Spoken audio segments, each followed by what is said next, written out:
చిన్నపాటి వర్షం వచ్చినా కూడా పేకల్లోతు నీళ్ళల్లో జనరల్గా లంక గ్రామాల్లో చూస్తాం, పడవలు వేసుకుని వెళ్ళి లంక గ్రామాల్లో వస్తాం. అటువంటి పరిస్థితి మొన్న ఈ దమ్మపర్తి డ్రైన్కి సంబంధించిన వార్డుల్లో జలాశయాల మాదిరి నీళ్లు కూడా ఇళ్లలోకి వచ్చేసి వాళ్ళ మంచాలు కానీ లేదా బీరువాలు కానీ బట్టలు కానీ అన్నీ తడిసి నష్టపోయినటువంటి పరిస్థితి. అటువంటి స్థితి ఏదైతే ఈ దమ్మపర్తి డ్రైన్ ద్వారా ఎఫెక్ట్ అవుతుందో, మరి దాన్ని ఆ రోజు నేను 2014లో మొదటిసారి ఎమ్మెల్యేగా నేను గెలిచినప్పుడు 1కి 100 సార్లు తిరిగి ఆ రోజు నేను ఒక 6 కోట్ల రూపాయలు నిధులు మంజూరు చేసుకుని, అదేవిధంగా గతంలో ఉషారాణి గారు మంజూరు చేసింది 1,40,00,000, రెండూ కూడా కలిపి ఈ నిధులు తెచ్చి ఈ టెండర్స్ పిలిచే సమయానికి దగ్గర 2017-18 సంవత్సరంకి వచ్చే సమయానికి తర్వాత ఒక్క రూపాయి పని కూడా ముందుకెళ్ళినటువంటి స్థితిలో, గోతులు పెట్టేసి వదిలేసినటువంటి స్థితిలో మరి ఉన్నటువంటి ఇళ్ళు ఎవరైతే ఉన్నారో మరి వీళ్ళు కూడా ఆ రోజు ఆ కాంట్రాక్టర్ని నిలదీస్తే దానికి ఏదో మా మీద ఆ రోజు ఉన్నటువంటి వైఎస్ఆర్సీపీ నాయకులు ఇష్టానుసారంగా మాట్లాడారు. సరే, ప్రజలు అంతిమ నిర్ణేతలు 5 సంవత్సరాల్లో దమ్మపర్తి డ్రైన్కి సంబంధించి ఒక ₹1 పని ఎందుకు చేయలేకపోయారు? 5 సంవత్సరాలు ఈ దమ్మపర్తి డ్రైన్కి సంబంధించి ఒక్క అర్బస్తా సిమెంట్ కానీ ఒక్క ఐరన్ ఓస కూడా ఎందుకు పెట్టలేకపోయారు? పోనీ మీకు ఏమైనా అధికారం లేదంటే అక్కడ ముఖ్యమంత్రి గారిని ఉపయోగించుకుని ఇక్కడ ఇన్ఛార్జీలుగా మాత్రం అధికారాన్ని అనుభవిస్తారు.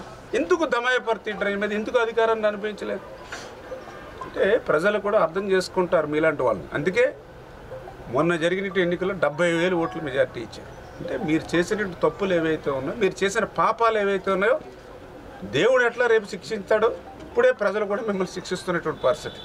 అందుకే ఈరోజు ప్రజల ఆశీర్వాదంతో ఇలా ప్రజాప్రభుత్వం, తెలుగుదేశం, జనసేన, బీజేపీ ప్రభుత్వం అధికారంలోకి వచ్చింది. అందుకే ఈరోజు మళ్ళీ వచ్చిన వెంటనే విశ్రమించకండి.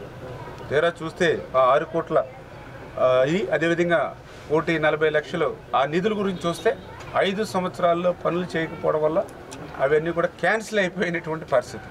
సున్నా మళ్ళీ ఇప్పుడు ఏమీ లేవు. కానీ దమ్మపర్తి డ్రైన్ పూర్తి చేయాలి అనేటువంటి ఆలోచనతో మళ్ళీ ఈరోజు శ్రమించి, రాష్ట్ర ఆర్థిక పరిస్థితి బాగోలే, 14 లక్షల కోట్ల అప్పు ఉంది, అయినా కూడా దమ్మపర్తి డ్రైన్ని ఏదో ఒక రకంగా ఈ ప్రజలకు ఉపశమనం కలగాలి, 10 వార్డులు 12 వార్డులు ముంపు నుంచి రక్షించాలి అనేటువంటి ఆలోచనతో మళ్ళీ అక్షరాల 14 కోట్లు చేసి ఇప్పుడు ఆ పనుల్ని మరి రేపు ఎలక్షన్ మరి కోడ్ అయిన తర్వాత అంటే కూడా త్వరితగతంగా, ఎందుకంటే ఇది చాలా క్లిష్టతరమైన ఊబు, అందులో దిగితే మనిషి కనపడ్డు ఊబర్. ఇటువంటి కష్టాలు ఉన్నాయి ఇది పనిచేయడం, డిజైన్స్ కూడా డెప్త్ ఉంది, ఇన్ని చాలా బాధలు ఉన్నాయి. మనం ఇలాగ ఓపెన్ చేసి కింద సిమెంట్ కట్టాలి, ఇక్కడ 10 ఫీట్ కిందకి తవ్వితే మొత్తం ఊబంతా వచ్చి దాని మీద పడిపోతుంది, చాలా కష్టం ఉంది. అయినా కూడా పట్టుదలతోటి అధికారులు దగ్గర పెట్టుకుని 14 కోట్ల రూపాయల పనులతోటి ఈ దమ్మపర్తి డ్రైన్ చేసి తద్వారా ఈ యొక్క పాలకొల్లు పట్టణాన్ని ముంపు నుంచి రక్షించేటువంటి బాధ్యత తీసుకుంటాం. అంచేత ఈరోజు ఇటువంటి కష్టకాలంలో ఇబ్బందుల మధ్య కూడా మరి 14 కోట్ల రూపాయలు ఇవాళ దమ్మపర్తి డ్రైన్కి నిధులు మరి మంజూరు చేసి ఎలక్షన్ కోడ్ అయితే ప్రారంభించే అవకాశాన్ని ఇచ్చినందుకు చంద్రబాబు నాయుడు గారికి, పవన్ కళ్యాణ్ గారికి, లోకేష్ గారికి, మరి ఏదైతే నరేంద్ర మోడీ గారు, ఎందుకంటే ఇటువంటి కష్టకాలంలో కేంద్రం కూడా సాయం అందిస్తుంది కాబట్టి ఇటువంటి పనులు చేయగలుగుతున్నాం. నేను కూడా నియోజకవర్గంలో ఒక ఎమ్మెల్యేగా, నేను మంత్రిగా ఉన్నా, ఏ స్థానంలో ఉన్నా నా నియోజకవర్గ ప్రజల శ్రేయస్సే నాకు ప్రధాన లక్ష్యంగా ఆ పనులు కూడా కంప్లీట్ చేయాలనేటువంటి దృఢ సంకల్పంతో ఈ నిధులు తీసుకురావడం జరిగింది. అందుకే పనిచేసేటువంటి ప్రభుత్వానికి, పనికిరానిటువంటి ప్రభుత్వానికి ఉన్నటువంటి తేడా ఈ దమ్మపర్తి డ్రైనే.